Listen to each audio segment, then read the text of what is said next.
नमस्कार, जय हिंद दोस्तों। स्वागत है आप सभी का आज की इस क्लास में। गाइस, अगर आप 9th 10th 11th या 12th किसी भी क्लास में पढ़ते हैं और अगर आपको जो केमिकल इक्वेशन है उसको बैलेंस करना नहीं आता है तो आज की क्लास आपके लिए बहुत ज़्यादा यूजफुल होने वाली है, इसलिए वीडियो को लास्ट तक ज़रूर देखिएगा। अगर आप एक ही वीडियो में और 10 मिनट के अंदर आप ये सीखना चाहते हैं कि किसी भी इक्वेशन को हम बैलेंस कैसे करें, समीकरण को संतुलित कैसे करें, तो उसके लिए वीडियो को आपको लास्ट तक ज़रूर देखना है। और मुझे पूरी उम्मीद है कि आपको 100% आज की क्लास में वीडियो को क्वेश्चन करना आ जाएगा। तो गाइस चलिए हम क्लास की शुरुआत करते हैं। मैंने आपके सामने एक क्वेश्चन लिख रखा है, एक समीकरण लिख रखा है। यहाँ लिखा हुआ है H2 + O2 gives out H2O। इसका मतलब यहाँ पर हाइड्रोजन कितना है, 2 है, और ऑक्सीजन कितना है, 2 है। और इस तरफ अगर चेक करें तो हाइड्रोजन 2 है, ऑक्सीजन 1 है। देखो, केमिकल को बैलेंस करना, केमिकल इस इक्वेशन को संतुलित करने का मतलब यही होता है कि जितना इधर हो उतना ही इधर हो, यानी लेफ्ट हैंड साइड और राइट हैंड साइड दोनों बराबर होना चाहिए। तो इसको बराबर करने का बहुत ही आसान ट्रिक है। देखो, सबसे पहले इसको हम ऐसे लिख लेते हैं, जैसे हाइड्रोजन यहाँ पर कितना है, 2, तो हमने लिख लिया हाइड्रोजन 2। ठीक है, हमने हाइड्रोजन 2 लिख लिया। अच्छा, ये एक अलग ग्रुप का है, इसलिए इसको ऐसे हम ब्रैकेट के अंदर बंद कर लेंगे। ये अलग ग्रुप का है, बीच में प्लस लगा हो जहाँ से, तो वहाँ से इसका ग्रुप जो है वो बंट जाता है। अगर प्लस ना लगा हो, ऐसे हो, यानी गुणे में लिखी गई हो, तब उसका ग्रुप एक ही होता है। लेकिन अगर बीच में प्लस आ जाए तो ग्रुप क्या होता है, बंट जाता है। ठीक है, तो ये अलग ग्रुप का है। और अगर बात कर लें कि ऑक्सीजन, तो भैया ऑक्सीजन भी क्या है, अलग ग्रुप का है, और ऑक्सीजन यहाँ पर कितना है, 2। चलिए, अब इस तरफ अगर हम बात करें तो हमारा जो हाइड्रोजन है वो यहाँ पर कितना है, 2। और ऑक्सीजन की अगर बात कर लें तो ऑक्सीजन कितना है, 1 है, क्योंकि H2 है, इसका मतलब हाइड्रोजन 2 है। और O के पास कोई संख्या नहीं, इसका मतलब यहाँ पर 1 छिपा हुआ है ना। जिसके पास कुछ नहीं होता समझ लो वहाँ पर 1 होता है। तो ऑक्सीजन 1 हो गया। अब इसको हमने क्या किया, ये एक ही समूह में है, बीच में प्लस तो है नहीं, यानी एक ही समूह का है ना। इतनी बात आपको समझ में आई। अब देखिए ध्यान से, अब यहाँ पर हम दोनों तरफ देखेंगे क्या बराबर है और क्या बराबर नहीं है। हमने इधर देखा कि हाइड्रोजन है 2 और इस तरफ भी हाइड्रोजन है 2, यानी हाइड्रोजन से हाइड्रोजन क्या है, बराबर है। ठीक है, अब क्या करेंगे, हम इस तरफ दोबारा चेक करेंगे। अगर इस तरफ हम दोबारा चेक करेंगे तो ऑक्सीजन हमारा कितना है, 2, और यहाँ पर ऑक्सीजन कितना है, 1 है। भैया ऑक्सीजन यहाँ 1 ही है। तो दोनों को अगर बराबर करना है तो इधर 2 से क्या करवाना होगा, गुणा करवाना होगा। और एक बात को याद रखिएगा कि अगर समूह के एक तत्व में गुणा हो जाए तो उस पूरे समूह में गुणा होता है, ना कि केवल एक में गुणा होगा, पूरे समूह में गुणा होगा, है ना। यानी 2 से गुणा हाइड्रोजन में भी होगा तो हाइड्रोजन 2 ऑलरेडी है, पहले से ही है। और इस 2 से जब गुणा हुआ तो 2 दूनी कितना हो गया, 4 हो गया। और यही 2 से जब ऑक्सीजन में गुणा हुआ तो ऑक्सीजन कितना है, 1, तो 2 एकन्नम कितना हो गया, 2। ठीक, अब चलो दोनों तरफ फिर से देखते हैं। तो हाइड्रोजन यहाँ पर कितना है, 2, और यहाँ हाइड्रोजन कितना हो गया, 4, ज़्यादा हो गया, तो इसलिए यहाँ पर भी क्या करेंगे भाई, 2 से गुणा करवा देंगे, है ना। अब फिर से चेक करो, ये 2 से गुणा होगा तो ये 2 दूनी कितना हो जाएगा, 4 हो जाएगा। अब इधर हाइड्रोजन कितना हो गया, 4, और इधर भी हाइड्रोजन कितना हो गया, 4। इधर ऑक्सीजन कितना है, 2, और इधर भी ऑक्सीजन कितना है, 2। ठीक है, इसका मतलब हमने जो पहला वाला समूह है इसमें कितने से गुणा कराया है, 2 से, यानी यहाँ गुणा करवा देंगे 2 से। और जो दूसरा समूह है उसमें भी कितने से गुणा करवाया, 2 से, यानी यहाँ भी गुणा करवा देंगे 2 से। और जो हमारी इक्वेशन है वो बैलेंस हो गई, जो हमारा समीकरण है वो संतुलित हो गया। आई होप वीडियो आपको बिल्कुल अच्छे से प्रॉपर वे में समझ आ रहा होगा। ठीक है, चलो एक और हम लेते हैं। हमने ले लिया N2 प्लस में ले लिया O2 और गिव्स आउट हमने कर लिया NO। ठीक है, चलो इसको बैलेंस करते हैं। तो भैया N2 मतलब नाइट्रोजन, नाइट्रोजन यहाँ पर कितना है, 2, और ऑक्सीजन भी 2, तो सबसे पहले इनको लिख लेते हैं। ठीक है, नाइट्रोजन की बात करें तो यहाँ पर 2 है, इसका समूह अलग है, और ऑक्सीजन भी यहाँ पर 2 है, इसका समूह अलग है। और यहाँ पर नाइट्रोजन कितना है, एक है और ऑक्सीजन भी कितना है, एक है, लेकिन दोनों का समूह एक ही है ना, बीच में प्लस तो है नहीं, यानी समूह एक ही है। अब देखो, अब दोनों में हम चेक करेंगे, क्या चेक करेंगे, यहाँ नाइट्रोजन कितना है 2, यहाँ नाइट्रोजन कितना है 1, यहाँ ऑक्सीजन कितना है 2 और यहाँ भी 1, यानी हम 2 से क्या करवा देंगे, गुणा। जब 2 से गुणा करवाएंगे तो 2 एकन्नम 2 और ये भी 2 एकन्नम 2, जैसा कि मैंने अभी ऊपर बताया था कि जब समूह में गुणा होता है तो सभी में होता है। अब इधर भी नाइट्रोजन 2, इधर भी नाइट्रोजन 2, यहाँ ऑक्सीजन 2, यहाँ ऑक्सीजन 2, क्लियर हो गया। यानी 2 से कहाँ गुणा करवाना है, यहाँ 2 से गुणा करवा दिया। अब ये हमारा जो समीकरण हो क्या हो गया, संतुलित हो गया। ठीक है, चलो अगला लेते हैं समीकरण। हमने लिया कार्बन प्लस लिया ऑक्सीजन और गिव्स आउट में CO। ठीक है, चलो इसको संतुलित करते हैं। अब देखो ध्यान से लिखेंगे, पहले समूह में कार्बन, कार्बन कितना है, कुछ नहीं, तो इसका मतलब 1 है। दूसरा समूह हमारा क्या है, ऑक्सीजन का, ऑक्सीजन कितना है 2 है, तो ऑक्सीजन हमने 2 लिख लिया। अब इधर चलो लिखते हैं, इधर एक ही समूह है, कार्बन कितना 1 और ऑक्सीजन भी कितना 1, ये हो गया। ठीक है, अब चलो, अब हम चेक करेंगे, यहाँ कार्बन कितना है 1 और यहाँ भी कार्बन कितना है 1, यहाँ ऑक्सीजन कितना है 2, यहाँ ऑक्सीजन कितना है 1, तो यहाँ 1 ही है, यहाँ 2 है, इसका मतलब यहाँ 2 से क्या हो जाएगा, गुणा। और 2 से जब गुणा होगा तो हमने कहा पूरे समूह में गुणा होगा, तो 2 से 1 में गुणा होगा तो 2 और 2 से इधर 1 में गुणा होगा तो 2। अब यहाँ पर कार्बन कितना है 1 और यहाँ कार्बन कितना हो गया 2। अब यहाँ 2 हो गया तो इसका मतलब यहाँ पर फिर से 2 से गुणा कराना होगा, है ना, यहाँ फिर 2 से गुणा होगा। अब चलो फिर से मिलाओ, कार्बन यहाँ पर भी कितना हो गया 2 एकन्नम 2, यहाँ भी कार्बन 2, यहाँ ऑक्सीजन कितना 2, यहाँ भी ऑक्सीजन 2, बराबर हो गया। इसका मतलब 2 से हमें कहाँ गुणा कराना होगा, पहले वाले समूह में, यानी यहाँ गुणा कराना होगा, और यहाँ 2 से कहाँ गुणा कराना होगा, दूसरे समूह में, यानी कि यहाँ गुणा कराना होगा। ये भी समीकरण हमारा क्या हो गया, संतुलित हो गया। ठीक है, चलो अब थोड़ा सा हम लोग बड़ा समीकरण लेते हैं, चूंकि आप सीख पाए तो अब थोड़ा सा हम लोग समीकरण को बड़ा करते हैं। ठीक है, चलो हमने लिया HNO3, ठीक है, फिर हमने लिया प्लस Ca और ब्रैकेट में OH का whole twice gives out calcium plus NO3 का होल ट्वाइस प्लस यहाँ पर हमने ले लिया H2O, लास्ट में आ गया जल। ठीक है, थोड़ा सा समीकरण बढ़ा लिया है, परेशान नहीं होना है, एकदम आपको समझ में आएगा, एकदम आपको समझ में आएगा, कोई भी दिक्कत की बात नहीं है। ठीक, चलो सबसे पहले जैसे हमने बताया आपको समूह बांटना होगा भैया। ठीक है, यहाँ पर अगर हाइड्रोजन की बात करें तो हाइड्रोजन कितना है 1 है, यहाँ अगर नाइट्रोजन की बात करें तो नाइट्रोजन भी कितना है 1 है, यहाँ ऑक्सीजन की बात करें तो ऑक्सीजन कितना है तो कहेंगे 3 है। ये हो गया, ये एक ही समूह में है भाई, एक ही समूह में तो है ना, बीच में कहीं प्लस तो है नहीं, माइनस तो है नहीं, एक ही समूह में है।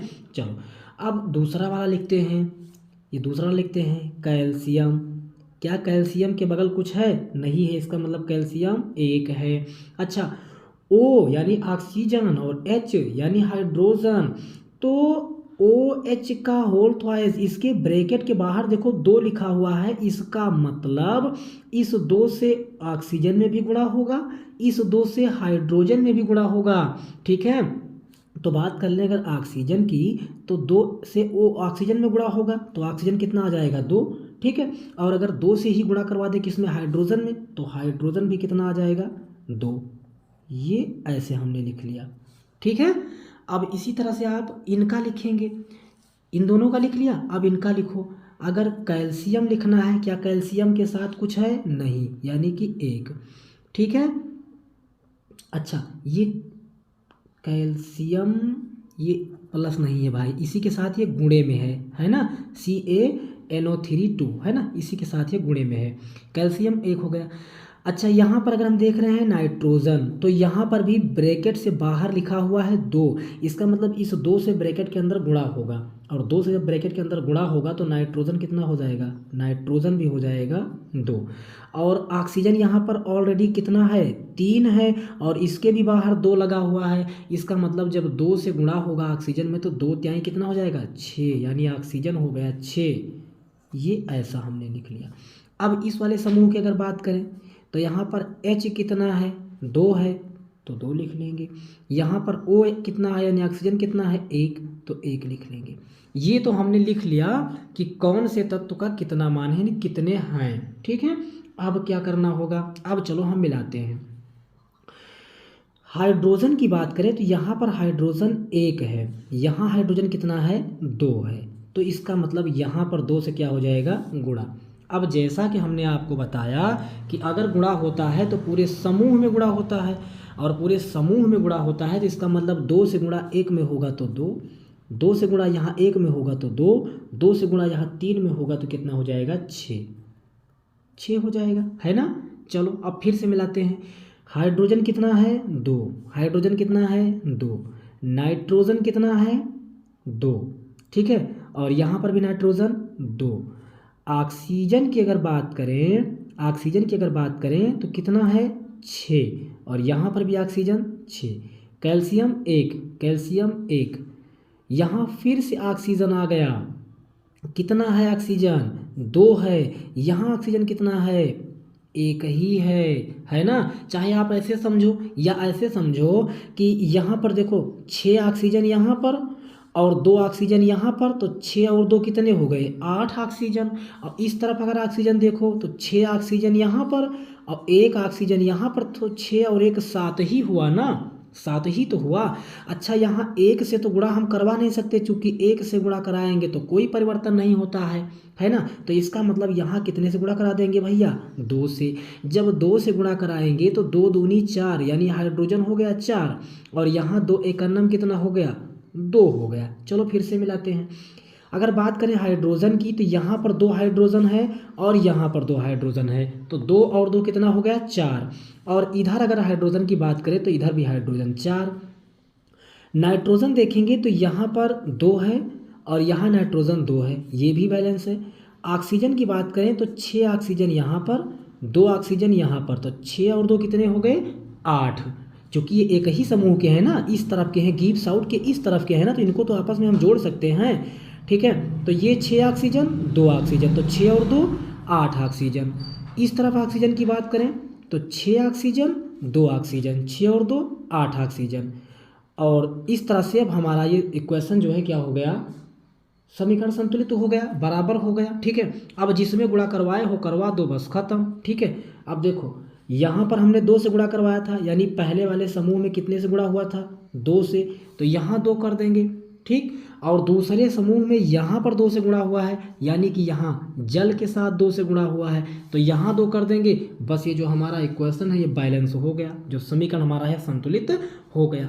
ठीक है, तो बस यही बिल्कुल आसान तरीका है समीकरण को संतुलित करने का। ठीक है, चलो अब एक और लेते हैं, एक और लेते हैं। हमने लिया NaOH sodium hydroxide plus H2SO4 और गिव्स आउट में Na2SO4 और प्लस में H2O, है ना, ऐसा हो गया। चलो अब बिल्कुल आसान है ये भी इक्वेशन जो है बैलेंस करना। देखो Na यानी कि सोडियम, बात कर ले अगर सोडियम की, तो सोडियम आपका कितना हो जाएगा 1 हो जाएगा, है ना। उसके बाद बात कर ले अगर ऑक्सीजन की, तो यहाँ पर भी तो कुछ नहीं यानी 1 ही है, तो ऑक्सीजन भी हो गया 1, है ना। अगर H की बात कर ले हाइड्रोजन की, तो हाइड्रोजन भी कितना है भैया 1, ये हमारा एक समूह कंप्लीट हो गया, है ना। अब अगर बात कर ले दूसरे समूह की, तो यहाँ पर हाइड्रोजन और यहाँ पर H कितना है 2 है, यानी हाइड्रोजन कितने हैं 2 हाइड्रोजन है, तो ऐसे हमने 2 कर लिया।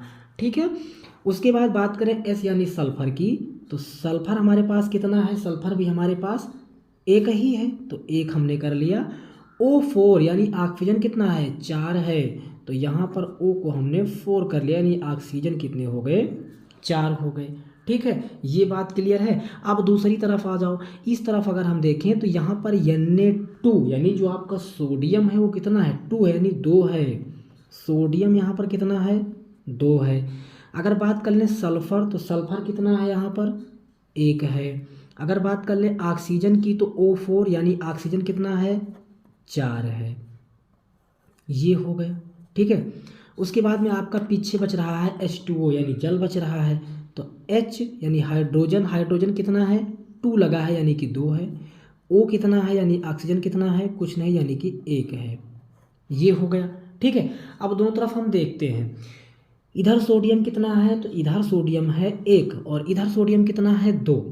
तो इधर 1 है इधर 2 है तो यानी कि इधर होगा 2 से गुणा। अब 2 से गुणा कराएंगे तो 2 एकन्नम ये 2, ये 2 एकन्नम ये भी 2 और ये 2 एकन्नम ये भी 2, यानी सोडियम भी 2, ऑक्सीजन भी 2, हाइड्रोजन भी 2, ठीक है। अब चलो दोबारा से मैच करवाते हैं। अब अगर हम दोबारा से मैच करवाएंगे तो चलिए हम देखते हैं। हमने देखा कि यहाँ पर जो आपका सोडियम है वो 2 है, यहाँ पर भी सोडियम 2 है, यहाँ ऑक्सीजन कितना है 2 है, और ऑक्सीजन की अगर यहाँ बात कर लें तो कितना है 4 है ना। लेकिन यहाँ पर आपके पास 4 ऑक्सीजन और है, देखो 2 ऑक्सीजन यहाँ पर, ठीक है, और 4 ऑक्सीजन यहाँ पर, तो 2 और 4 कितनी ऑक्सीजन है 6। और यहाँ पर अगर हम देखें तो ऑक्सीजन यहाँ पर कितने हैं 4 हैं, और यहाँ पर एक 4 और एक 5 ऑक्सीजन है ना। तो हमने कहा 1 से गुणा हो नहीं सकता, इसलिए गुणा कितने से करवाएंगे 2 से। 1 से गुणा कराने से कोई परिवर्तन नहीं होगा, तो 2 से गुणा 2 में होगा तो 2 दूनी हो जाएगा 4, 2 से गुणा 1 में होगा तो 2 एकन्नम हो जाएगा 2। अब चलो फिर से देखते हैं, सोडियम कितना 2, सोडियम कितना 2। ऑक्सीजन की बात कर लें तो 2 यहाँ पर और 4 यहाँ पर, 4 और 2 6। ऑक्सीजन की बात कर लें तो 4 यहाँ पर और 2 यहाँ पर भी, यानी 4 और 2 6, ऑक्सीजन भी संतुलित। हाइड्रोजन की बात कर लें तो यहाँ पर हाइड्रोजन है 2 हाइड्रोजन यहाँ पर है और 2 हाइड्रोजन यहाँ पर है, तो 2 और 2 कितने हो गए 4 हाइड्रोजन, और यहाँ पर भी कितने हाइड्रोजन हो गए 4 हाइड्रोजन, ठीक है। यानी कि और सल्फर केवल बचा, तो सल्फर यहाँ पर कितना है 1 है और यहाँ पर भी सल्फर 1 है। सभी के सभी क्या हो गए आपस में संतुलित हो गए। तो हमने 2 से गुणा कहाँ पर करवाया पहले समूह में, यानी यहाँ पर 2 से गुणा, और 2 से गुणा कहाँ करवाया है लास्ट वाले समूह में, यानी यहाँ पर हो जाएगा 2 से गुणा। इस तरह से हमारा जो इक्वेशन है वो बिल्कुल ही बैलेंस हो गया। तो गाइज ये था बहुत ही आसान ट्रिक, बहुत ही आसान तरीका समीकरण को संतुलित करने का। वीडियो अच्छा लगा तो वीडियो को एक लाइक कीजिएगा, चैनल पर पहली बार वीडियो देख रहे हैं तो चैनल को सब्सक्राइब जरूर कीजिएगा इसी तरह की नई नई जानकारियों के लिए। पढ़ते रहिए, मस्त रहिए, अपना ख्याल रखिए। फिर मिलते हैं नेक्स्ट वीडियो में नेक्स्ट टॉपिक के साथ।